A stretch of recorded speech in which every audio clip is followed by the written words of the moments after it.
And welcome back, ladies and gentlemen.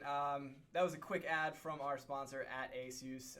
Like I said, Kyle and I both love our ASUS gear. I've got their Republic of Gaming motherboards that actually are top tier. I've been using it ever since I started doing my own builds back in 2007. I didn't know the Republic of Gaming brand was that old, actually. Well, they've been running the Rampage board series for a while, and then This is really just an extension of that? Yeah, exactly. Wait, there looks like we're about to get started here and hop into the picks and bans. We are going to be seeing UConn starting on blue side with Dartmouth starting on red. Red, yes, the only other alternative. Yes, the only other color in League of Legends. I don't. My brain has kind of been. Well, it's purple if you play on colorblind mode. Yeah, see, I use purple. I use purple because something about red makes me kind of sad. Oh, I don't know why. Don't be sad, please. All right, and it looks like we are hopping into game here in a second, and you guys should be able to see it coming up pretty quickly here. There you go, ladies and gentlemen. Malzahar being the first ban coming out. I think it was in the EU LCS yesterday. Someone played a Malzahar support. Really? Question mark. I'll take your word for it. I actually didn't get to watch the game myself, but I went back and I was just reviewing the matches to just kind of see what flows we're doing. Up to date on this kind of stuff. Yeah, exactly. And there was a Malzahar, and I was like, fascinating. And Lee Sin, as expected, high pressure jungler. Right. Get that on out of there. Wouldn't be surprised if we see Rengar coming out on this ban. The way Mishu played with Rek'Sai last game, that seems to be a pretty good ban. I don't know if he plays Lee Sin personally, but he certainly seems to have the jungle knowledge and pressure abilities for it. Yeah, Camille actually coming out, getting banned out straight away. I mean, not surprising. I mean, they waited until the last round to see if maybe they could force a ban out from them and make them waste one. Sion getting banned out for the side of Dartmouth. They obviously did not like that. Right, interesting. They did not like having to deal with the Sion, which I can't blame them for. No, absolutely To be honest, that was... I wonder how that's going to impact the game. So what do you draft now if you are the side of Dartmouth? Because while top lane wasn't the problem, it was the after effects of just a strong Sion champion around the board, but we saw Blue Mist come in, get some kills with the help of junglers, stay very relevant even as the game started to get into those moments where University of Connecticut started taking a lot of control. Dartmouth still had a shining light there, so I wonder if they're going to go for the Garen again and just say, without the Sion, I feel like if you're on something that's not your number one, that'll be a different story. Yeah. Or if they're going to pull something altogether different. But I think they suffered from kind of what we talked about in their draft phase, though, right? They didn't have that initiation. Right. They didn't have any way to force fights. Like, okay, you had the Skarner flash. Oh, it relied on Bartles, and we saw... I mean, he landed them, but they were defensive Bartles. Half the time, yeah. We saw the one where they engaged in River on the 4v5 and still came out worse for it. Yeah, and I think the only time I really saw the Bartle work in their favor was in the mid lane. They got two. That's when we had that trade back and forth, that really quick. Yep. It was like 2, 3, and then like 2 in a turret kind of deal. Zyra remaining priority for Silas. First picks that one. Probably just doesn't want to give too much away. Yeah. Hecarim got through, locked in. Hecarim, Garen. That's an exciting answer from Dartmouth. Yeah, and I actually think Garen patches up a lot of the holes that the Skarner left, right? Sure. Garen has that engage. He not only can he use his ult to get on you, but he can actually just run around certain parts of the map using his stampede and just like run into you. You mean Hecarim? You said Garen. Oh. I'm sorry. Yes, Hecarim can just run around certain parts of the map and come back and knock you back into I agree with you. He's going to bring to the table what we did not see from Skarner. Yeah. Well, so far, the University of Connecticut seems to be of the mind that if it ain't broke, don't fix it. Yeah, well, actually, they traded the Caitlyn and the Jhin, right? Jhin was on the side of You are UConn. so right. Okay, so now I'm being dumb. He made a bamboozle. I did. I self-bamboozled. did a stupid. Let's forgive. But Xander God, we were talking about it earlier. They both are stylistically similar. Obviously, on Caitlyn, you have to manage your mobility a little bit more with the net. Yeah, but you rely on the crits. It's live or die by those shots following traps and nets. So wait, is that Misfortune mid lane?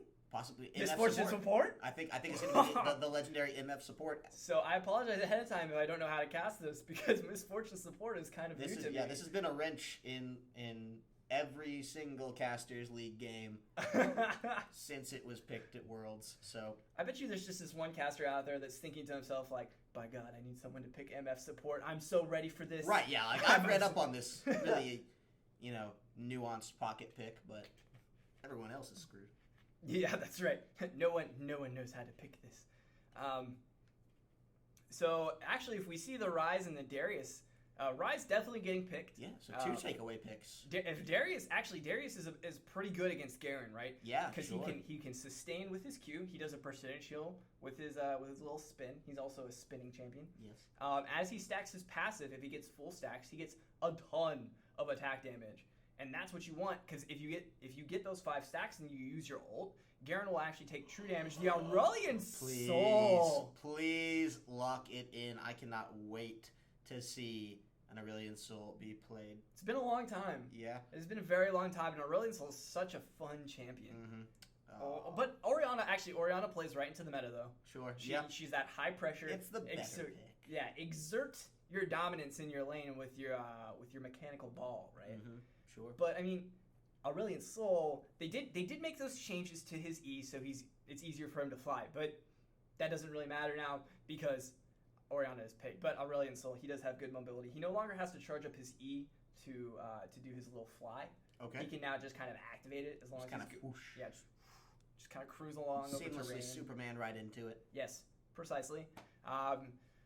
So it looks like Dartmouth did not do us a complete favor and do LCS order for us. It's closer. It's a lot closer. It's Garen better and steps in Hecarim the right direction. yeah, Right. Garen and Hecarim are at least on the top. That's all. Especially all you need is 1 or 2 minor tweaks to maybe win your next game. Yeah, exactly. It's the blessing of good luck. That's right. The 2 minor tweaks in this game are not only the Hecarim MF and the Orianna, actually, and the Jhin. Right. Actually, 4 of their 5 picks are different. Right. Where on Only the side of Garen UConn only traded. Actually, they traded. Well, they swapped 3. out a good bit too because they 3. picked up some. So it's a lot of recurring champions from the last game. But the sides have been switched now with Rise and Caitlyn going over to the side of University of Connecticut. Dartmouth had those in the previous game and has just not taken them this time. Yeah, and I'm real quick. I'm gonna bust through some lane matchups here because these are fun lane matchups. Darius and Garen, really cool. Darius actually doesn't have any interruptible skills like Sion did. Okay. So Garen can't really do a lot with his silence against Darius, right? Okay. So before, if Sion was charging up his Q to knock up... Right, Garen can just get in his face saying, no thanks. Yeah, press Q, and then all of a sudden, Sion loses damage, and he loses CC, so then he doesn't get that shield from Strength of the Colossus, right? But... now we're probably going to see Darius running Grasp of the Undying along with Garen. So Blue Mist and Tosh the Guy, I really want to see some brawling. Not just like wet noodle fights, but these two do enough damage in the early game and towards the mid-game phase that they could actually change the flow. That's when you want to have Darius. Once he hits 6, you want to try to be able to get him in the middle of your group, hit level 9, push that mid lane, force fights, because that's when he's strong. You want to have Tosh the Guy there. And as we saw on his Sion, he's very aggressive. He likes playing those aggressive champions. He likes to be in your face. He wants to make you run, right? Mm-hmm. And that's what Darius wants. And with the initiation of Rek'Sai and Ryze, like Rek'Sai can pincer, Ryze can come from behind. This is the same combo we were talking about earlier, when Dartmouth had Ryze, right? Right. You can do a lot of really good rotations with Ryze because you can teleport a group of people with you. Right. He's bringing the Ghost to the party too, so that's going to be an interesting one to see. Yeah. How they play around that. I believe when it was on the side of Dartmouth, the other summoner there was Exhaust. Yes, he took Exhaust. He took Flash and Exhaust, so he wanted to try to survive in lane against Zed. And unfortunately, I mean, he didn't die a lot in lane, right? But he wasn't able to keep up enough to keep Zed in the lane and exert enough pressure to keep Regret from roaming around and causing problems for Dartmouth, right? And actually, I have more to say, but there's just enough time to slip in a quick sponsor real fast. Right. One last commercial here before we get into the game. 45 seconds remaining. And we will see you guys in just 1 second. Ben, Sam, and Ken are on separate journeys to defeat the menacing Vile Dragon. But let's just say luck isn't on their side.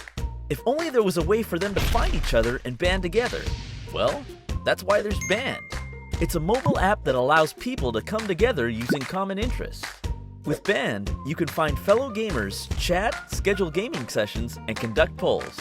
Stage epic battles with friends while sharing videos and photos along the way. So try Band today. Band. Be together.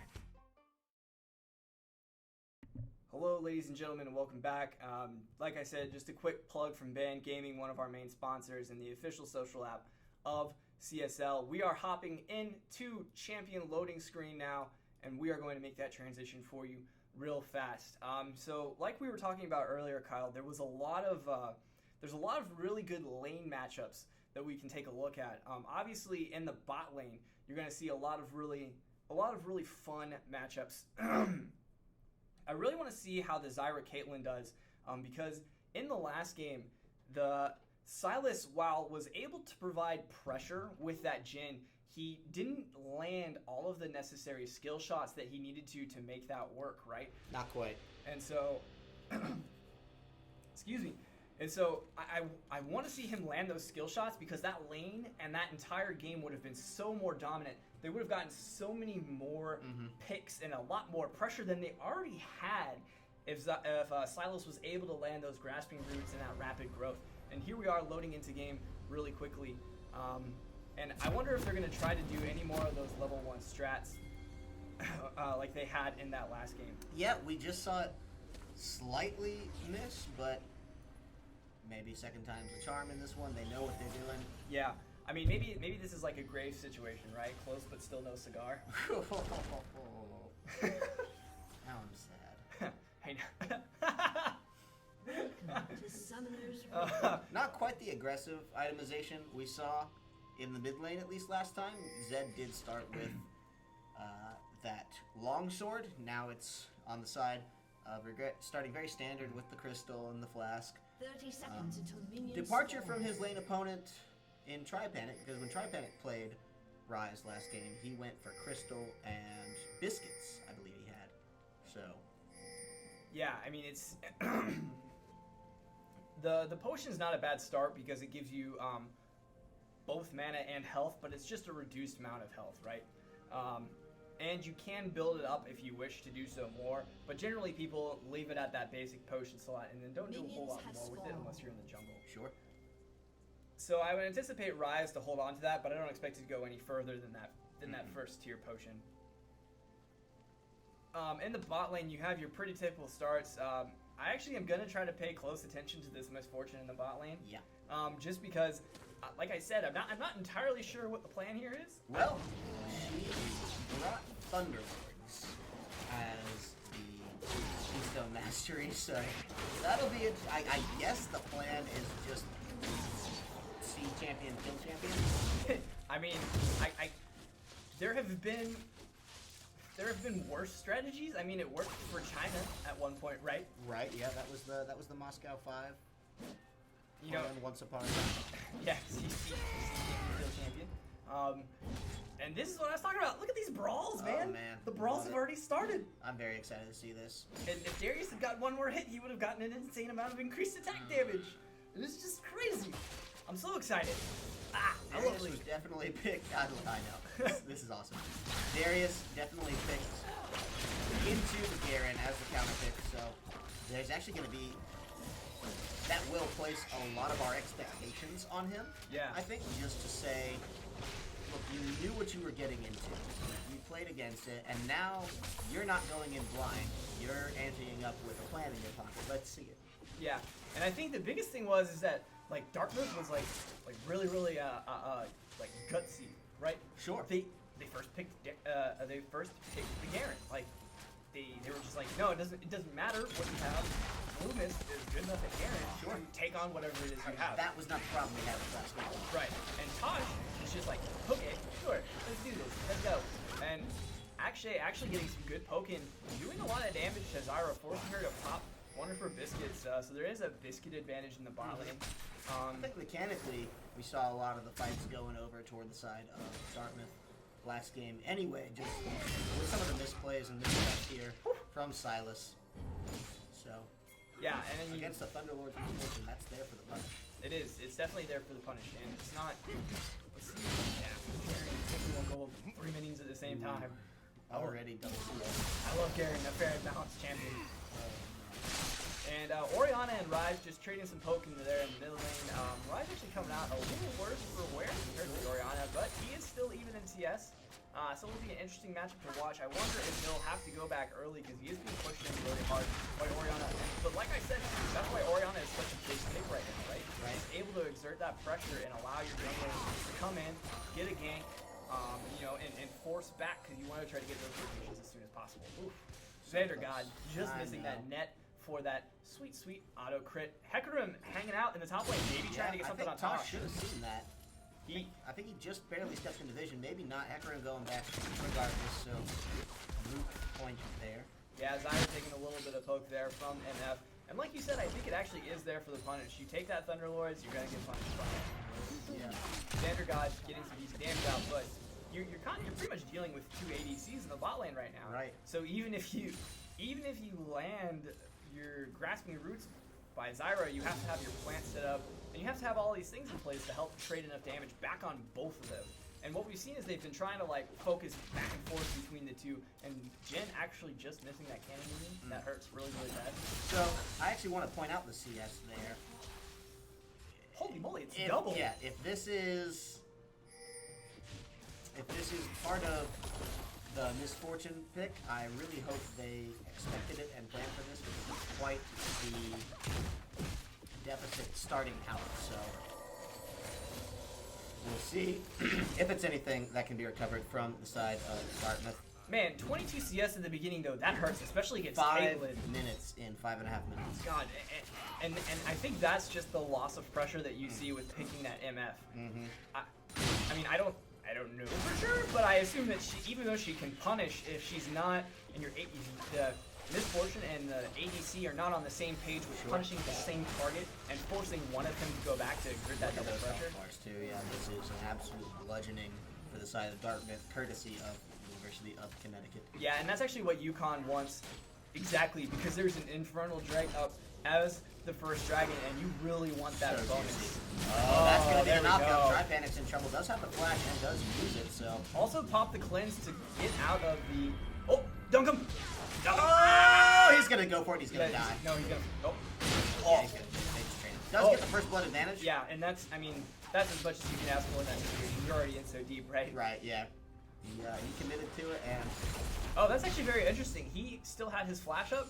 Not that it would have done him any good, but I thought maybe if he flashed forward to try to get in front of him. If he flashed for the spin instantaneously, or like you said, a pull-in, that could have been something. Yeah, but I mean, I don't know. We didn't see all of the build-up before that to decide if that was really the case. Although, we actually do see early control ward coming out from the side of Darius, really wanting to stay safe in that top lane because he knows he's going to be pushing in that Garen very, very hard. Sure. Well, control wards are seemingly just a natural occurrence for the side of University of Connecticut. I think it has so much to do with how well they did last game. Yeah. Everyone buying control wards, making the investment early, maybe delaying that item until another back, but making sure you get the kills to fund that item. Yeah, so Silas and Akshay both actually picking up their blue side stone on that back. Akshay making her way back down right now. Luckily she has struts, so she's got that increased movement speed, get to land a little bit quicker. Not getting too far behind in the XP wise. Maybe, yeah. So it doesn't look like Rek'Sai's level 6 yet, so she doesn't have any tunnels really in the bot lane to try to go and help. But it looks like they may be trying to collapse Zyra, trying to get on Hecarim. Do have a little bit going on in that mid-river. Actually taking some damage. That's trouble. With a capital T. That's another flash whiff from Silas. Yeah, and that was a really good sidestep by Xander God as well to get around that Jhin W to just kind of try to, you know, not get caught. Because even if they force the MF flash and making Akshay get out of there, it's really big that Caitlyn just doesn't take any free damage. You don't want her to be an easier target for her to become a gatekeeper. Even though Silas has excellent ward control in that river, just to make sure that they can see.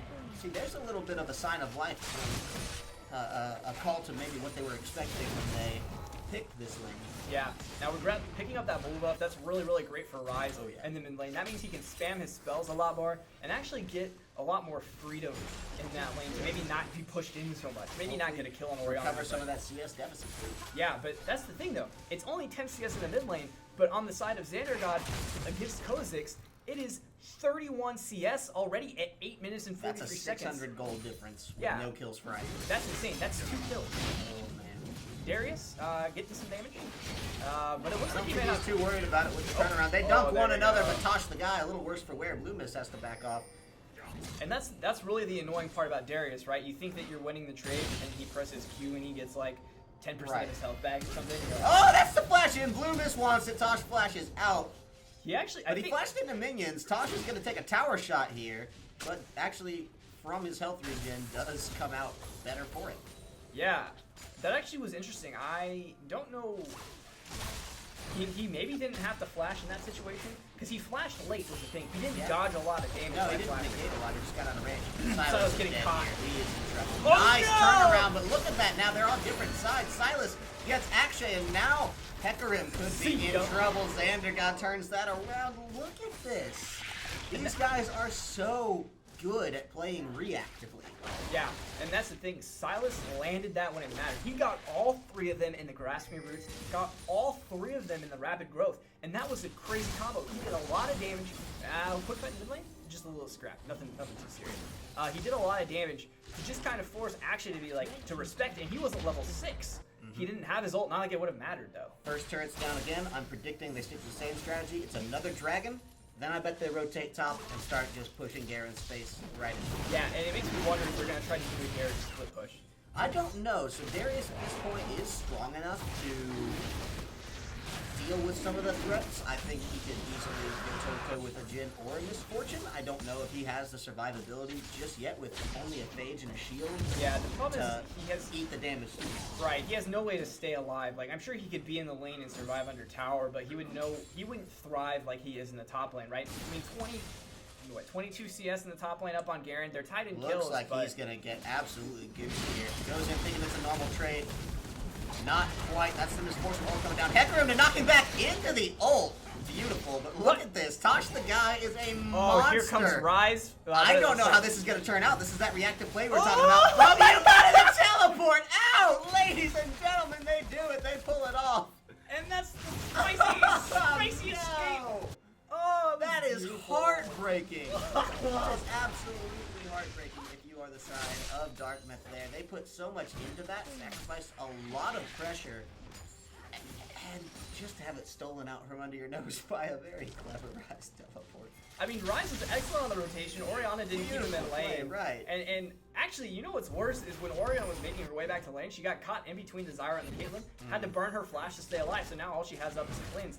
And luckily, that red buff wearing off, so Hecarim's not getting poked by that. Wow, what a flash. In trouble. That's another flash. see, 2 burned, but they'll get the kill for it. Regret.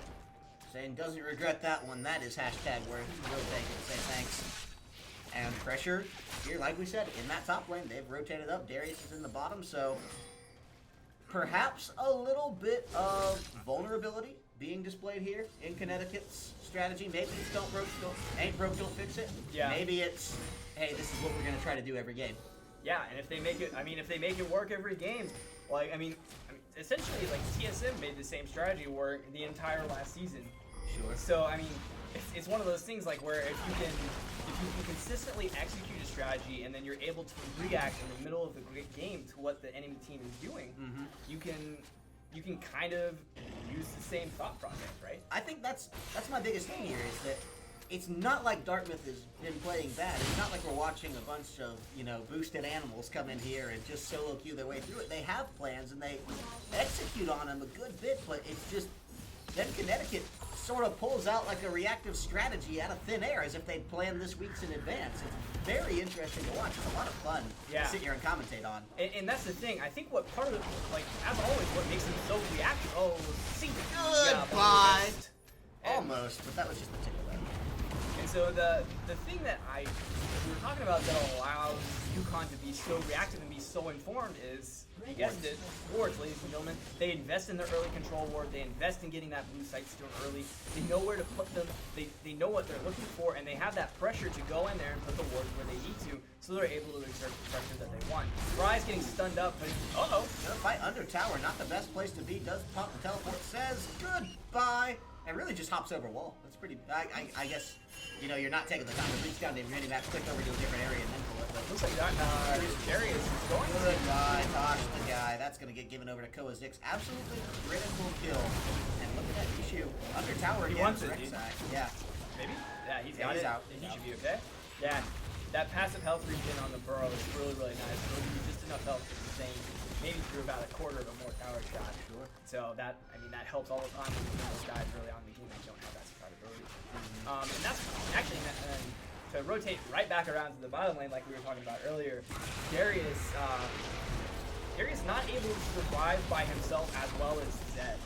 But it looks like UConn really, really wants this tower, and they'll probably get it because Hecarim doesn't have any initiation. Zero lane down to the mid tower, gonna go for the issue. Already proved he's not afraid of an issue under tower, but might have bitten off a little bit there. Does chew it right on through his kind of rule. Taken out Hecarim. Unfortunate showing from Hecarim so far, a little disappointing. I know he's got to take some time to ramp up, but that jungle pick was taken first round of their draft. Yep. It was something that they said, hey look, we can use this as a pretty big fix to the flaw we had with our Skarner. And it seemed, just from what we could read between the lines, like they had a lot of confidence in it. Oh man, we missed half health. Yeah, and that's, no. Gotta turn around and say, we ult you ult us. Yeah, and actually, just to bounce back real quick, Tosh the guy back in the bot lane on that Pushing bot lane, Darius, right. doing that split push. Hecarim having to rotate over, but Mishu is going to rotate over as well, maybe steal the Gromp away, and then maybe provide some extra health, but it looks like they don't want the bot lane turret, and they're going to set up for the Dragon, which will be here in 1 minute. And let's check and see what that Dragon is. It is going to be a Mountain Drake, which is going to be... I love Fire Mountain combo as the first two. Oh, that's gonna be really, really beautiful for UConn actually, because they love to push those turrets and they have the pressure to push those turrets, so that's gonna allow them to just Right. crush it over and over again. If I'm the side of Dartmouth, that's one thing I am digging in and absolutely fighting tooth and nail for, because you cannot let a Mountain Dragon go freely to a Caitlyn. Yeah, and you don't want to let one go freely to this UConn team right now. They're playing so clean in the rotation, so clean in the way they're moving around the map. They know what they want to do. They have the information to do it. And the biggest thing is they don't have those wards in the top lane like they do in the bottom lane. So it makes me wonder if they're just going to kind of dilly-daddle around near the Dragon Pit, not trying to push up too far and get much for it. What's impressive to me about this, we were talking about UConn's rotations, is they're enacting the exact same strategy as last game, but they're doing it with different players. The roles have switched. So instead of Zed split push on Regret's now being the team player going through being with his squad, and Tosh the guy is transitioning relatively seamlessly into that role of, yeah, we'll all just hang out a little. And that's a hard thing to do. Right, but that's exactly where you want. Like, if you're going to play Darius, you have to be ready to do that. At least for the first, the beginning and mid-game, right? You want to have that Darius trying to split push, asserting his dominance. A little disappointed that Hecarim's up top for this right now. Yeah, might net a kill on Tosh the guy, might go south actually, don't know quite yet. There are a lot of minions to fight through, try to panic. Will Flash. Come close to securing it. Yeah, but they just dedicated 4 people from top lane to kill Tosh. Yeah. Meanwhile, Mountain Dragon was given absolutely for free. Bot tower looks like it's gonna die here. Kawa Zix may as well be in trouble if Mishu gets extra confident. Yeah, so all they lost for that really was like a Rise ultimate and a top laner. Yeah, but that's a top laner with teleport, so it's not like they're actually sacrificing that much global pressure. Right, and they actually forced Jhin to flash, which is huge. Jhin has no mobility now. Right. He doesn't have an escape. So if he gets caught by a grasping roots or he gets caught out of position by Rek'Sai, like, you better pray. It's be bad for Tri-Panic. He's got a little half health. Waiting on the wings, but Vandergod is in a really bad position, though. Hecarim wants to get in there, doesn't quite do it. And that's the flash out from Akshay. Not sure they wanted that. Maybe they could have dug in a little bit more, but we don't know. They don't have Garen. Teleport is up from Blue Mist, but it's no good if you're just not using it while your team's getting possibly quite literally dunked on if Tosh the guy does go for that Ultimate does have it up, didn't quite want to execute. Yeah, that's the thing. Is you don't want to use you don't want to use Gary's ult before he has the 5 stacks. Because it doesn't. I don't think it deals true damage unless he has 5 stacks. Okay, it's all 5. Right. So I think you have to have all 5 to do true damage, or the true damage is so measly that you want to have all 5. I just know that you want all 5 before you use your own throw.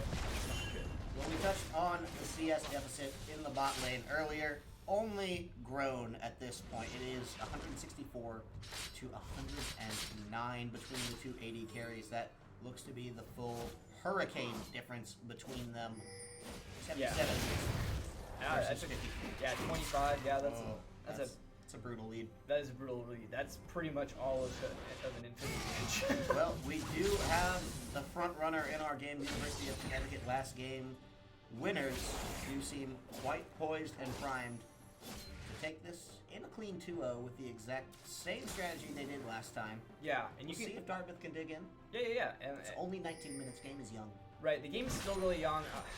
The biggest issue is there's 7,000 gold, and they're not showing any signs of life in terms of turret pushing, which is where all the gold on the map is for them, right?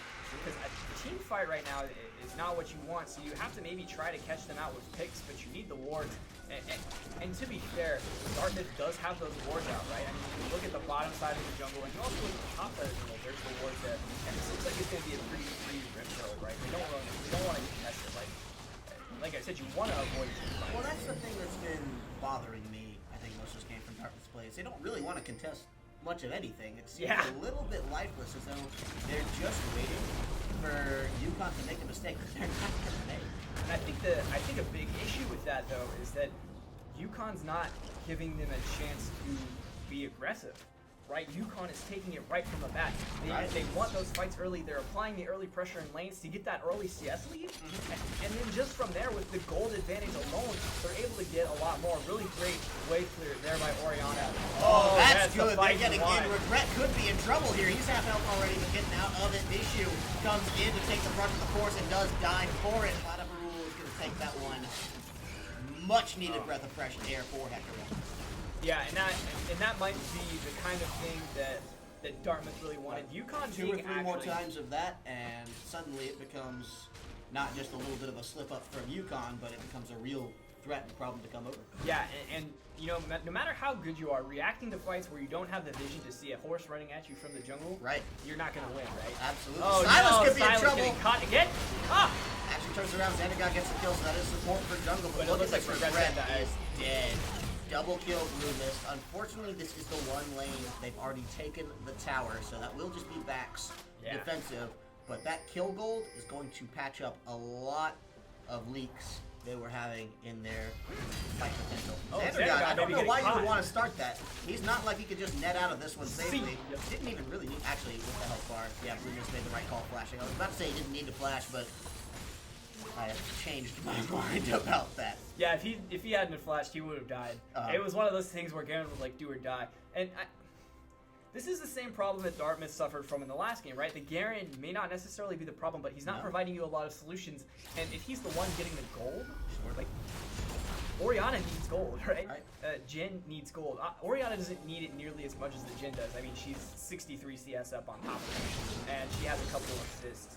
But I mean, like, it's just, you need it, and Yushu might be able to get out. That's going to be about a now. Yushu should be the second one to fall. Arche takes that one up, but Tosh will fall in return. So all in all, 2 for Dartmouth, 1 for UConn. Another nice turnaround. That's what you want.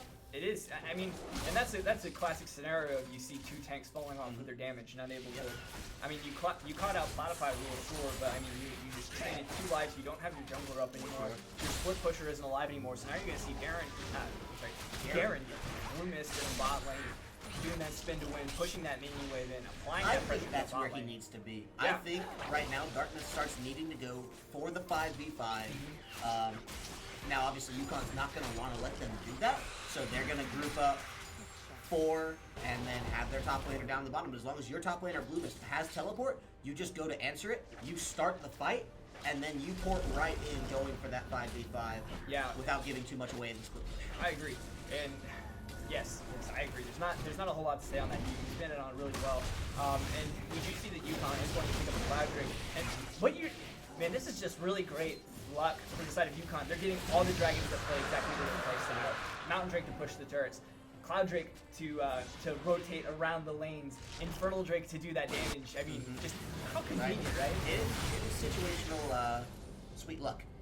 Next dragon on the table is a Fire Drake. I don't know if we'll get that far by next 6 minutes. Yeah. We were already closing out the last game, so we'll see if they spill into it as quickly. Has lilted a little bit.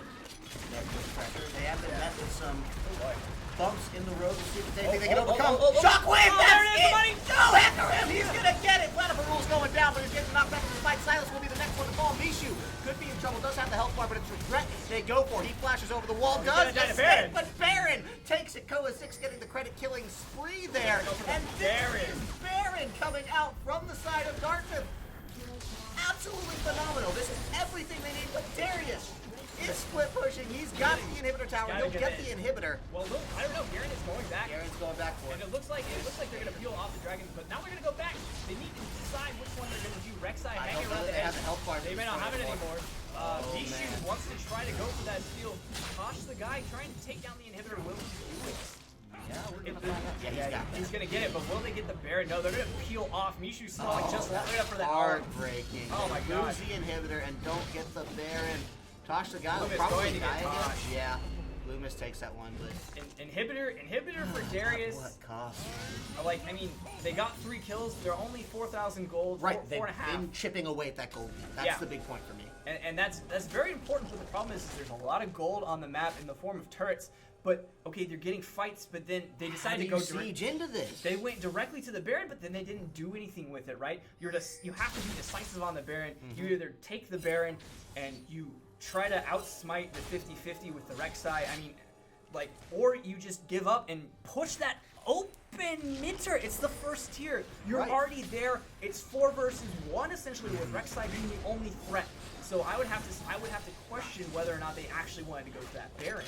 I mean, they probably got hyped like us and were like, oh my god, the Baron is right here. I know, yeah, it's right under their nose and so close yet so far away. Yeah. But you're right, the standing gold of the tower would have been the safer investment. And they actually, I mean, if they had gotten the Baron, it would have opened up the game a lot more for them to do some rotations and provide that siege. But getting that first turret and opening up that mid lane a little bit better to provide them that more pressure. Well, on that allows Baron you to side. do so many things, right? Yeah. So You you can get take wards right, deeper. you take this tower out of play, and then you can run through all these jungle paths, placing wards at your leisure, knowing exactly when they might be coming through. So that tower is a critical one, and at 26 minutes, the fact that it's still standing does not bode well for Dartmouth. Yeah, but like we've been saying though, there's standing gold on the map. It's free gold. Right. Where I would be frustrated right now, if I'm Dartmouth, is just every little thing that goes wrong. The way they're playing, it seems like they can do this. Yeah. That we keep getting these glimpses and you know, small shimmers of life to their play, and think, wow, okay, yeah, Dartmouth has it in them.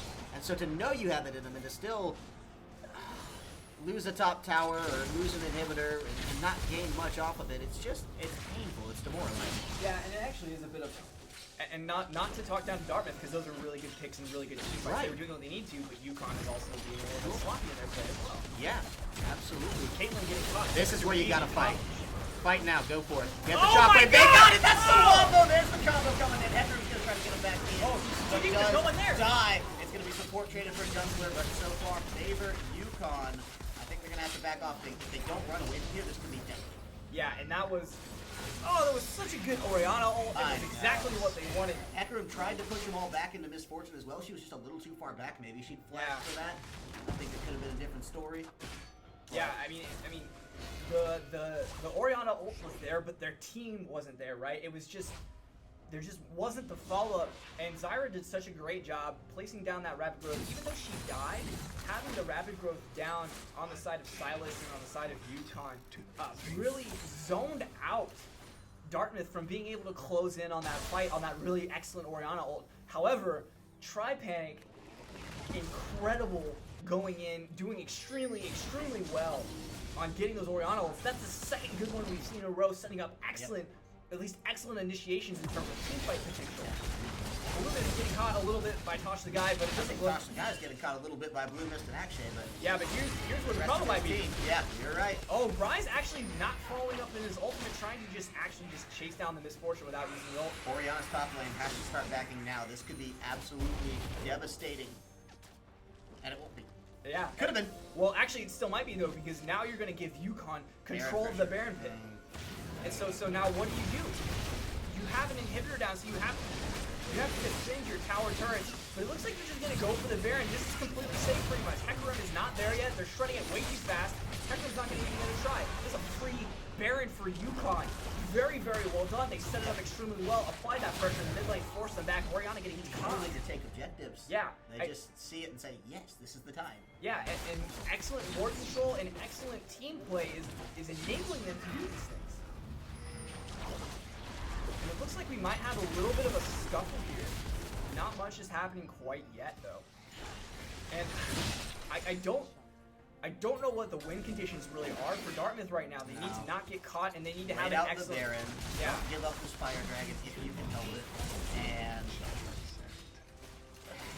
be ready for the split push. You need to find a way to somehow stall the enemy out while you don't have Garen. Garen is sort of the front line of the defense, and he's going to need to be off with his teleport for whatever. Oh no, Tosh the Guy getting caught. Oh, that's good. This is the inhibitor's up too. This is actually huge. Yeah, the Misfortune coming through. Blue Mist, Battle for Rules going in onto Xander. God, he might can do it. Rise is going to get in. Regret will take the kill, but Oriana is there. Now Silas will be the next one to fall to Blue Mist. They've got two so far, only one lost on their own. Rise teleporting. Rise not like this. The teleport. Tripanic takes that.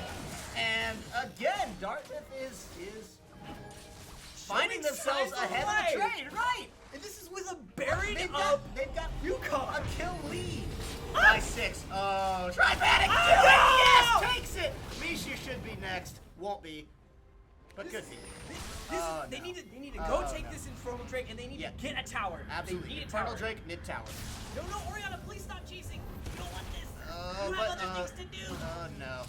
Oh, is she gonna chase Good her off? side. That's it. Good stuff. Actually, not who you want to give that to, but not the worst thing. Yeah. Dragon taken out one time. They need to exert pressure. They need to get more. They need to do something right here besides chasing down Drop. this kill. I think the best you can do right now is just all your lanes are getting pushed in pretty brutally. Oh, this has got to be heartbreaking for Dartmouth on their side because they're winning these fights. They've got an 8-kill gold lead, but they just got. This is an excellent case study in what early game and mid game pressure of taking those turrets can do for you even in the late game. You can totally bork all of these late game team fights, and yet somehow you're still in the game and ahead by 4,000 gold because you just took them before the team scaled. I think to see a support with possibly a little bit more siege potential. Oh, this yes. might be a little bit of a weird flavor, but maybe something like a Morgana to where you can just start getting under tower and finding people before they even get into defensive positions, or popping out your own ultimate if you want to have someone like Vladimir building some tanky jungle and getting under the tower to deal with it. Right. I think it's just the Misfortune is such a nuanced pick that unless you play it exactly how you need to, it's not going to come through. Yeah, and this is, I agree, and I will also admit, again, like in that last fight, Regret getting caught out. I mean, why would he teleport into a middle of four players for Dartmouth? That was not good. I mean, sure, you popped your ultimate, but just walk out of it, man. You don't need to actually stay there. You're not wrong at all. And I so think no one can argue with you there. And so it's one of those things where, like, Dartmouth is playing this really well, but we've actually kind of seen UConn start to fall off. I almost wonder if there's maybe a little bit of mental fatigue happening. Possibly, and so something like this is critical. Hypothetically, if Dartmouth came back into this game and forced it to a game 3, that's going to be a lot of damage. Wow, that's a lot of damage. Wow, Tripanic getting caught. Oh, he's out. gonna... Tripanic is out of here. The Reptile will die. take that with the swipe. That is absolutely devastating. Wow, He's that's a lot. take some damage. Good. This fortune finally coming into form, but without Garen, it looks like this is going to be bad news bears for the University of Dartmouth. Inhibitor number 1 going down again. Yeah, they're going to rotate to mid tower here, I think. Take that pretty easily. Yeah, because of that mountain. Excellent lead. This is one of those things where I was talking about with UConn being a little bit sloppy in their play, right? They tightened it up really well for that fight. No one got caught at the beginning, so they weren't automatically down 4 versus 5. And it looks like we're going to have a General coming out, maybe trying to push him off the turret. But he's not going to get a whole lot more. He could kill Oh, Tosh the guy with the no! crit. Does thread the needle. I think that's a little bit of disrespect. And actually, look at this. Kha'Zix is dominating. He died once early, but has since gone 6 kills uninterrupted. Never mind, interrupted. And that's going to be quite the interruption. Regret taking a kill on the final rule there. Caster Curse. He cast a curse, and it looks like they're going to rotate to the top lane, clear out those minions, and my guess would be to start out with a slow push, apply that pressure, go back, buy some items, and get ready for maybe one last team fight that they really, really want. Mishu getting caught and probably going to knock down? No, that's a flash in. I think Archer's got it. No, nice, Mike. Oh, Does have there to we burn go. the ult. So, Yeah. credit there did force it out, but the smite there was quite clever. Yeah, I mean, I would still have to admit that's not really a worthwhile trade, right? I mean, Misfortune loses Flash. Rek'Sai didn't really lose a whole lot, right? I mean, what do you get for that? There's no neutral objectives on the map for you to apply that jungle, like the no jungle pressure with, right? They don't have Baron up, they're 90 Dragon. seconds to that. Dragon's Yeah, dead. Dragon's dead. That's not going to be up for a little while. But actually, I think we missed noting this because we got so excited with the team fight. But Dartmouth actually did pick up that last Infernal Drake. Essentially nullifying the Infernal Drake of, you know, if when everyone's got the same dragon, nobody does. Yeah. It's mathematical. It crosses each other out. That's right. Cancels each other out. Crosses. That's right. I didn't do well in I that. think the 200 IQ guys at Dartmouth would love to argue with us on that. The 200 IQ strats covered all over again, It's ladies a and rough. gentlemen. It's a rough week for the Ivy League so far. Oh, Modify Rule getting good caught out by by Xander God. Xander God living up to his name, pops right through, takes it, and opens up massive siege potential in his top lane. Well, I mean, you just took away one of the main initiations. All their defense is Hecarim ult flanks. Yeah, along with Orianna ults. But I mean, unless they're silly and they group up again, which they almost did, they won't get caught by Orianna. I mean, it's Silly as simple as Sallies. that. Yeah, and if you're Orianna, you know, to use Roper Shockwave on something like just the support to just try to even it out and create a 4v4 situation. Yeah, I mean, Orianna does have her cleanse up, so if she does get hit by the grasping brute, she can do a little something with it. But Xander God being extremely well with his tower potential, this is gonna get caught out. He's here. They're doing so much and is not even touching Tosh the guy. Only Silas really coming out of that with bloody nose and some broken bones. It is important to note, Hecarim is Oh, nice thread shot! the needle Kha'Zix again. is such a sniper. They're gonna get on the issue here. Trying to there for some over the wall support, but not enough. And so now the 4v5 is in favor of Darthmouth. Yeah. Slouching on some gold here, but kills are only climbing. Oh, look at that. Darius this entire time has just been doing some of this. Just doing some damage to the base. Mm-hmm. And it looks like they may... No, they're not going to try to take it. Oh, Caitlyn getting caught. Xander God getting They're caught. going to go in on this. Blue Mist does kill Xander God, so that will effectively break the push. They're teleporting back. That seems to be style for Regret. He just doesn't care about teleporting far away. It's just out of the range of the damage. They're going to go back in. They're going to do this. Yeah, they want it. I mean, that'll be the third inhibitor. Now they're going to have... Might lose a man for it. Possibly Regret can't get out of this. Yeah, it looks like Tosh the guy is called. I think Regret just leaves and keeps running. Yeah, That's he, bad, yeah. he may not make it out though. Yeah, no, Regret took a little too long there. Now forced to burn the ghost. I think if he just kept running from the start, he would have been all right. But look at that. That's all 3 inhibitors down for Dartmouth, while Baron and Elder Dragon are both on the map. This does not bode well for them. But I mean, what do you really do in this scenario, right? You have to be in your base defending. Because you have 2 super minions in each wave now pushing in because you have 2 inhibitors. And who's got the wave clear for that? I mean, they've got Hecarim on it right now, but none of their champions, save maybe Orianna, she had another item or two on her. Yeah, and we do see Garen at least getting some ward control there around the Baron, so they'll be able to see it a little bit better. And I mean, Hecarim there is just fine, but if they decide to go, if UConn decides to go for any neutral objectives, like right now, Hecarim is going to have to book it there. Yep. But I don't think he's going to make it, and it looks like it's going to be maybe a half-hearted something or other. They can try, it's desperate, but it's not going to do them any favors. It's just a misfortune, and that would be a pretty slim chance for stealing any Baron against a smite there. Yeah, and now you see like a 5 versus 5 Baron of teams. They're gonna have the Baron on the super minions. I do like the play stack. Yeah, they did. I mean, it helps stall out the wave and do a little bit more. So, Blue Mist is gonna get over here. They're gonna pop the Woo! They don't have the health bars low enough. Oriana might just set them low enough. Hecarim's in, and they're going. Akshay's on a rampage. Tasha guy's in trouble. Xandergon is likely gonna fall, but Vladimir can't get in where he wants to, and Darius is doing so much damage. Tripanic falls. They're gonna get the Caitlyn ult onto Akshay. He'll get blocked away by Bloomers. Come back with the health bar from some healing, but how much can he do here? Enough to kill Darius. Spotify Rule still hanging around the edges. He might be able to attack. Oh, but look, Xandergon might just be able to finish this. There's so many Baron minions. Oh, This Xandergon could be getting the caught. Winions. I don't know if they can deal with it. That Nexus is half health already. Misha's going down. Akshay's trying so hard.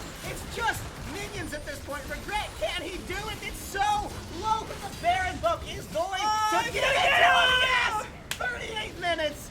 Regret only just needed to be there by proxy to give the minions the oomph they needed.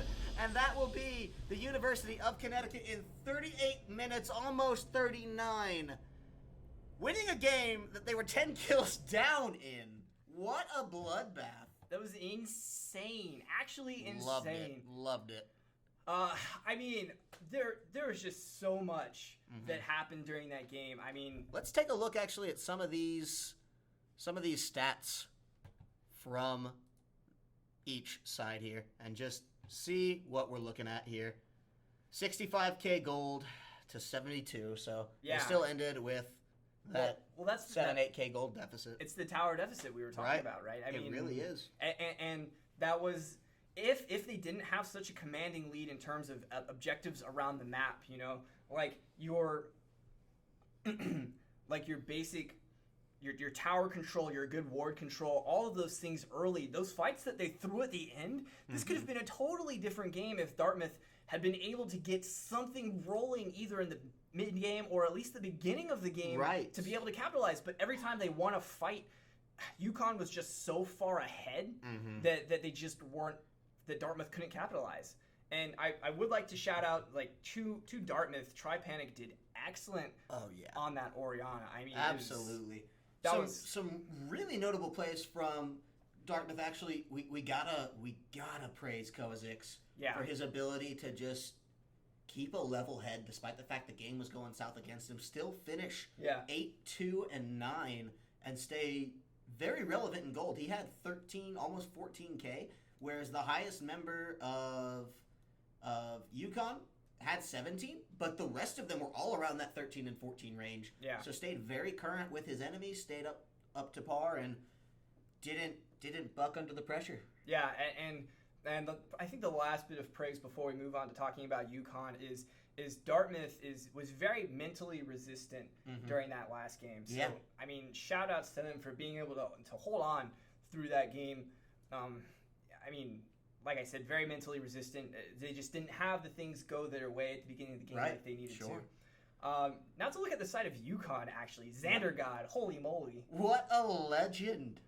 Holy moly. I mean, it was just, that was Didn't have the best scoreboard showing. We'll cut back actually from the schedule here to just while we're continuing to talk.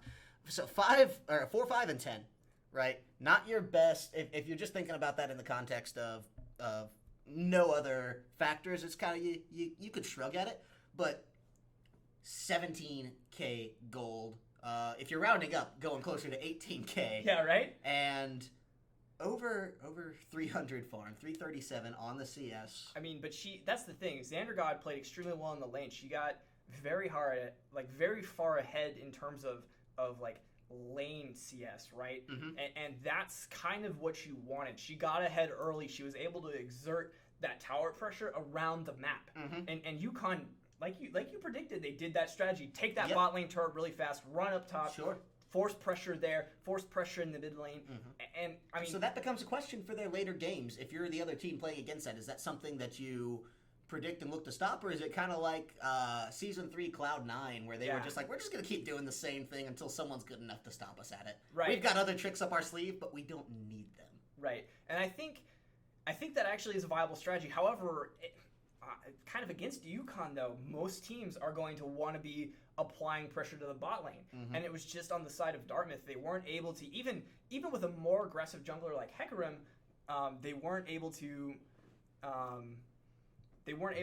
like push in, create the impact they needed. Right, and it wasn't what they wanted to have happen around the map. And so UConn, if they're able to keep, actually shout out to Mishu, by the way, doing really good job around the jungle. Maybe not exerting the same pressure, but they are winning the games off the back of their bot lane and off of like the 1 or 2 ganks that Mishu comes and helps Xander God and Silas with. Well, ladies and gentlemen, we could talk about this all night, but we are running out of time, so we are going to give one last plug to our sponsors here, Run a Stream of Commercials, and thank you all so much for tuning in. Shout out to Band Gaming, Twitch, and Asus. Gonna run some commercials here. Cannot thank Twitch enough specifically for what they've done and just how they help us put this on, because that is bringing the quality League of Legends to you that we all know and love. We here as casters and fans are here because of the platform that Twitch provides for us. Yeah, definitely, and it's really exciting to be able to work on this with them. Later on tonight, we will have Texas Tech versus Houston. Stick around for that game. That is 7 p.m. Pacific time. Of course, 10 o'clock on the East Coast, where Starkey and I are representing for you. We'll have some new casters, fresh faces in there for that. Well, not new. If you're keeping up, you know who they are. You're getting fresh voices at least. Yeah. We'll give ours a break. Thank you so much for tuning in, ladies and gentlemen.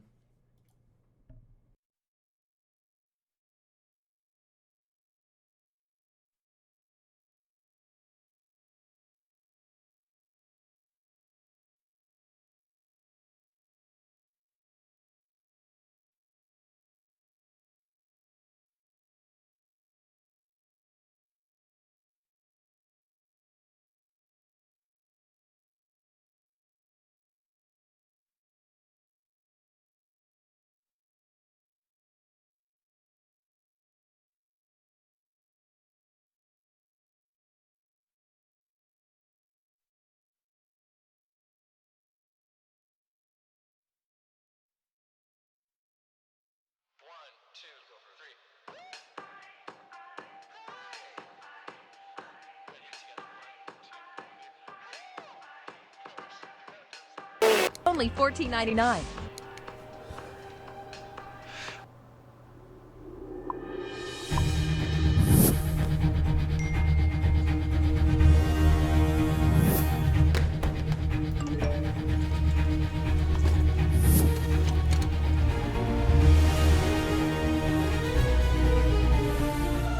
Don't miss the call.